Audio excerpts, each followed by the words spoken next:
بسم اللہ الرحمن الرحیم۔ عزیز طلباء، جماعت نہم مطالعہ پاکستان کی لیکچر سیریز کے آج کے لیکچر میں میں آپ کی خدمت میں حاضر ہوں۔ عزیز طلباء، آج کا جو ٹاپک عنوان لیا گیا ہے وہ باب نمبر 2 جو ہم پڑھ رہے ہیں چل رہا ہے، تحریک پاکستان اور پاکستان کا قیام سے ہی لیا گیا ہے۔ 1970 کے انتخابات، جنرل یحییٰ خان نے جو 1970 کے انتخابات کرانے کا اعلان کیا تھا، اس کے تحت قومی اور صوبائی اسمبلیوں کے انتخابات ہوئے۔ یہ بالغ رائے دہی کی بنیاد پر پاکستان کی تاریخ میں انتخابات پہلے انتخاب تھے، اور جو لیگل فریم ورک آرڈر اس کے تحت یہ انتخابات کروائے گئے۔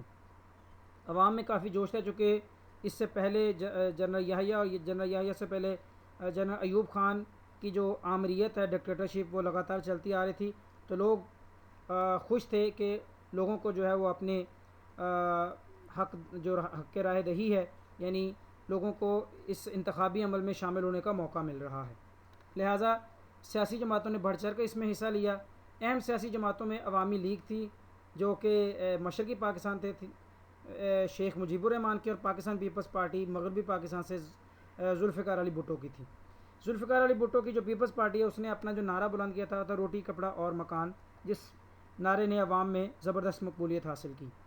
اچھا، انتخابی نتائج کو اگر ہم دیکھتے ہیں تو عوامی لیگ ہی واحد اکثریتی جماعت تھی جس نے قومی اسمبلی کی 300 جنرل نشستوں میں سے 167 نشستیں حاصل کر لی تھی، چونکہ 313 ویسے تعداد تھی، لیکن 13 نشستیں صرف عورتوں کے لیے مخصوص تھیں، جن پر الیکشن نہیں ہونا تھا، بلکہ جس پارٹی کو زیادہ سیٹیں ملنی تھی ان کو یہ چانس دیا جانا تھا کہ وہ اپنی زیادہ خواتین کو جو ہے وہ منتخب کر سکیں۔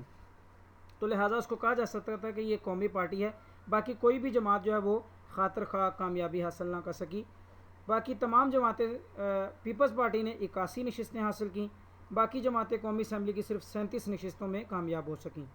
صوبائی اسمبلی کے نتائج بھی مختلف نہیں تھے۔ عوامی لیگ نے تقریباً مشرقی پاکستان کی 300 جنرل نشستوں میں سے 288، یعنی دیکھا جائے تو 95% انہوں نے کامیابی حاصل کی۔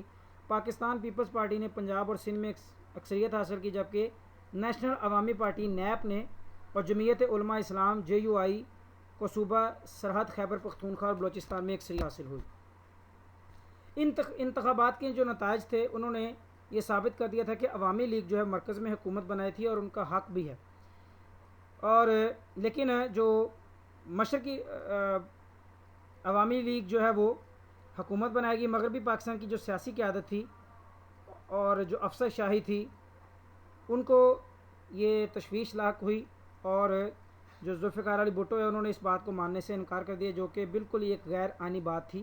حالانکہ جب عوامی لیگ نے مکمل کامیابی حاصل کی تھی تو حق بنتا تھا کہ ان کو حکومت بنانے دی جائے، جس کے نتیجے میں مشرقی پاکستان میں تشویش کی لہر دوڑ اٹھی۔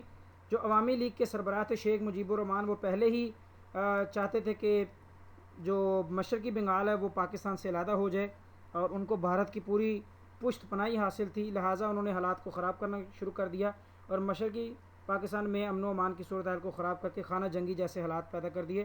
چونکہ مشرقی پاکستان کی بھارت کے ساتھ سرحد لگتی تھی، مغربی پاکستان کے ساتھ ان کی کوئی زمینی سرحد نہ تھی، لہٰذا بھارت نے جو اپنی مکتی بانی کے گنڈے ہیں ان کو وہاں بھیج کر بنگالیوں کو جو ہے وہ اس تقسیم پر اکسایا، اور افواج پاکستان کو بغاوت کے نتیجے میں جو ہے وہ ناکامی کا سامنا کرنا پڑا، اور مشرقی پاکستان میں دنگے فساد شروع ہو گئے۔ مشرقی پاکستان کی علیحدگی اور بنگلہ دیش کا قیام۔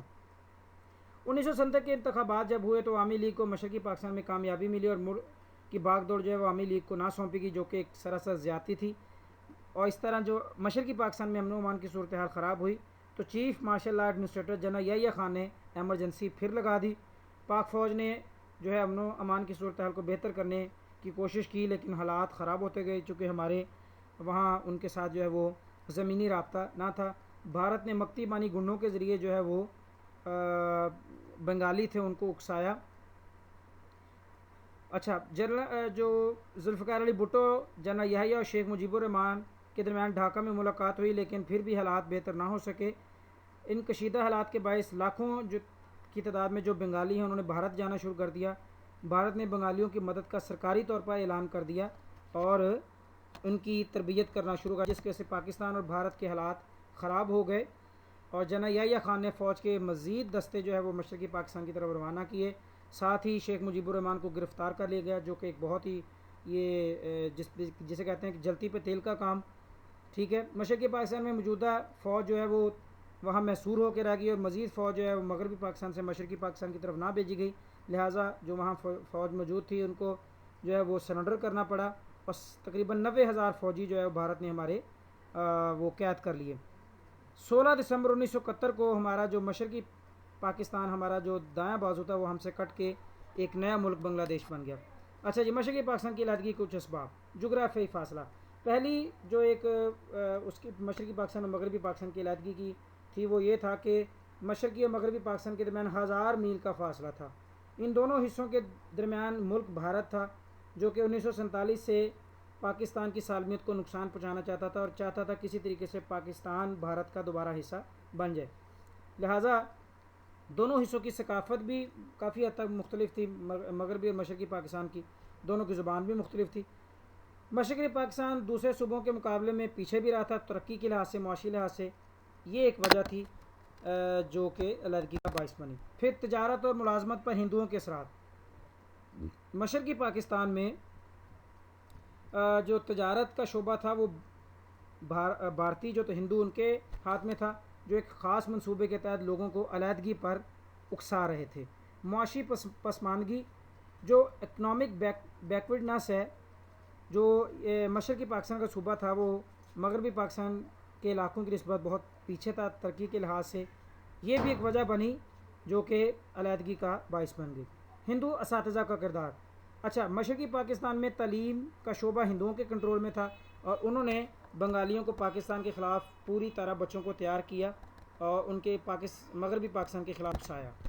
زبان کا مسئلہ، 56 اور 62 کے آئین میں جو ہے وہ بنگالی کو قومی زبان مان لیا گیا تھا، پھر بھی بنگالیوں کا جو ہے وہ احساس میں رومی ختم نہ ہوا، یہ بھی ایک وجہ بنی علیحدگی کی۔ نمائندگی کی شرح کا مسئلہ۔ اچھا، مشرقی پاکستان کی آبادی تقریباً 56% تھی، اور آبادی کی کثرت کے اعتبار سے جو نمائندگی کا حق ہے ان کو نہیں دیا جاتا تھا۔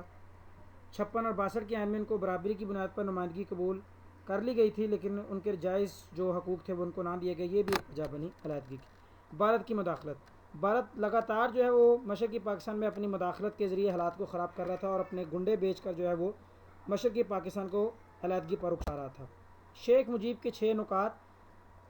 اچھا، شیخ مجیب نے اپنے 6 نکات مغربی پاکستان کی قیادت ذوالفقار علی بھٹو کے سامنے رکھے، جن کو کہ ذوالفقار علی بھٹو اور جنرل یحییٰ نے ماننے سے انکار کر دیا، یہ بھی ایک وجہ بنی علیحدگی کی۔ 1970 کے انتخابات۔ 1970 کے انتخابات میں جو کامیابی ملی تھی، اس کامیابی کے نتیجے میں جو حکومت بننی چاہیے تھی وہ نہ بنی، یہ بھی ایک وجہ بنی مشرقی پاکستان کی علیحدگی۔ بنگلہ دیش کے قیام کے بعد جنرل یحییٰ نے باقی رہ جانے والے مغربی پاکستان میں حکومت پاکستان پیپلز پارٹی کے سربراہ ذوالفقار علی بھٹو کے سپرد کر دی۔ ملک کا نظام چلانے کے لیے ایک عبوری آئین 1972 میں بنایا گیا، اور مستقبل کے آئین کے لیے نئی منتخب ہونے والی قومی اسمبلی کے 25 ارکان پر مشتمل ایک کمیٹی بنائی گئی۔ یوں مشرقی پاکستان بنگلہ دیش بن گیا۔ اچھا، یہ جی سوال دیکھ لیں جو آپ نے ہوم اسائنمنٹ کرنی ہے۔ مشرقی پاکستان کی علیحدگی اور بنگلہ دیش کے قیام کے اسباب اور اثرات کا جائزہ لیں، یہ آج آپ کا ہوم اسائنمنٹ ہے۔ امید ہے کہ آج کا لیکچر آپ کو سمجھ لگ گیا ہوگا۔ اگلے لیکچر کے لیے مجھے اجازت دیجیے۔ اللہ حافظ۔